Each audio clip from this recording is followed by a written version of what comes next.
Cinema হলগুলি বাঁচিয়ে রাখা যাবে না, দর্শকদেরকে জানানো সেটা অনেকটা সম্ভব হবে না। প্রায়োরিটি ছবি দিব আগে শাকিব খানের ছবিটাকে। হল যদি এভাবে বন্ধ হয়ে যায় তাহলে তো ছবি বানানো আর না বানানো এক কথাই হবে। 250-র উপরে হল এক সময় হয়ে গেছিল। কন্টেন্ট যদি আমাদের হাতে না থাকে আমরা কি করব? হল খোলা রেখে নায়িকা কে থাকলো সেটা বড় সাবজেক্ট না, সাবজেক্ট হলো শাকিব খান আছে কি। এখন ছবি যেভাবে আমাদের দেশে নির্মিত হচ্ছে এতে সিনেমা হলগুলি বাঁচিয়ে রাখা যাবে না। সারা বছর কোনো ছবিই হয় না, হলগুলি একরকম আমরা বন্ধ করেই রাখি। ছোটোখাটো দুই একটা ছবি চালিয়ে কোনোরকমে পরিষ্কার পরিচ্ছন্ন করে হল রাখি। দুইটা ঈদের আশায়, দুইটা ঈদে যদি ভালো ছবি রিলিজ না হয় তাহলে তো সিনেমা হল চালানো বা চালু রাখা একেবারেই সম্ভব হবে না। এই বছর এখন পর্যন্ত কোন ছবি আসবে সেটি আমরা এখন পর্যন্ত নিশ্চিত হতে পারছি না।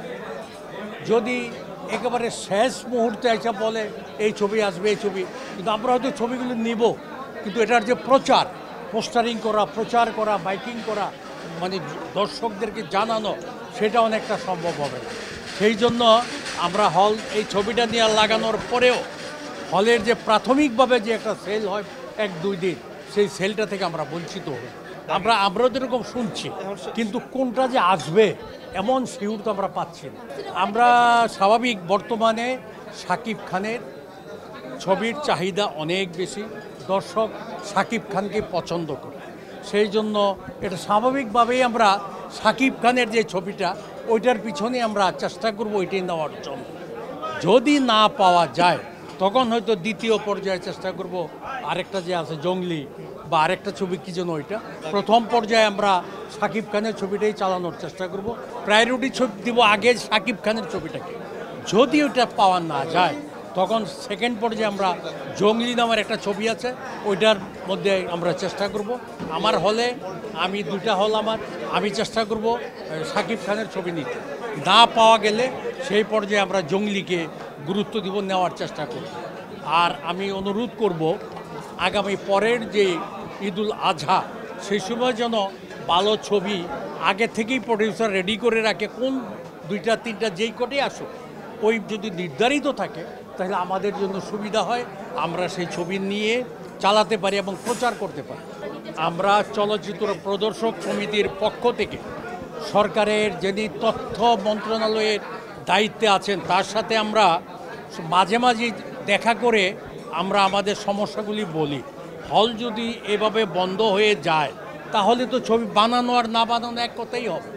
সেই জন্য হলগুলিকে চালু রাখার জন্য আমরা বলছি দেশের বাহিরের ছবি যদি আমাদেরকে কিছু কিছু আনার অনুমতি এখানে দেয়, সেই ছবিগুলো যদি আসে, যেই সময়ে আমাদের দেশীয় ছবিগুলি থাকবে না, আমরা পাবো না, নির্মিত হবে না, তখন সেই সময়ে ভারতীয় ছবি বা অন্য ছবিগুলো যদি এখানে মুক্তি পায় আমরা সেগুলি চালিয়ে হলগুলিকে বাঁচিয়ে রাখতে পারবো। এতে গিয়ে হলের সংখ্যা বৃদ্ধি পাবে।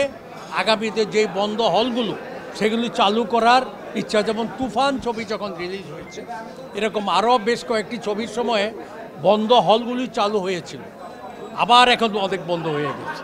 এখন তো 120-130টা বলছেন, 250-র উপরে হল এক সময় হয়ে গেছিল, 250-275-এর মতো। এখন আবার কমে গেছে, ছবি নাই। কন্টেন্ট যদি আমাদের হাতে না থাকে আমরা কি করব? হল খোলা রেখে আমাদের তো হল চালানোর যে কন্টেন্ট সেটা তো থাকতে হবে, ছবি সেটা তো থাকতে হবে। অনেক ভালো ছবি হোক, মিডিয়াম হোক, অন্তত হলটা যাতে চালায় রাখতে পারে এরকম ছবি থাকতে হবে। আর আমাদের দেশে এমন একটা অবস্থার সৃষ্টি হয়েছে দর্শকদের মাঝে, নায়ক হিসাবে নায়িকা কে থাকলো সেটা বড় সাবজেক্ট না, সাবজেক্ট হলো শাকিব খান আছে কি। শাকিব খানের এমন একটা অবস্থান তৈরি হয়েছে, তার বিকল্প অনেক অন্য নায়ক আসুক, এটা আমরা কয়েকজন নায়ক এসেছিল, আবার একটু তারা স্থিমিত হয়ে গেছে। যদি অন্য কোনো নায়ক এরকম জনপ্রচিতি লাভ করে তাহলে আমরা হল মালিকরা অত্যন্ত খুশি হব, আমাদের জন্য অনেক সুবিধা হবে।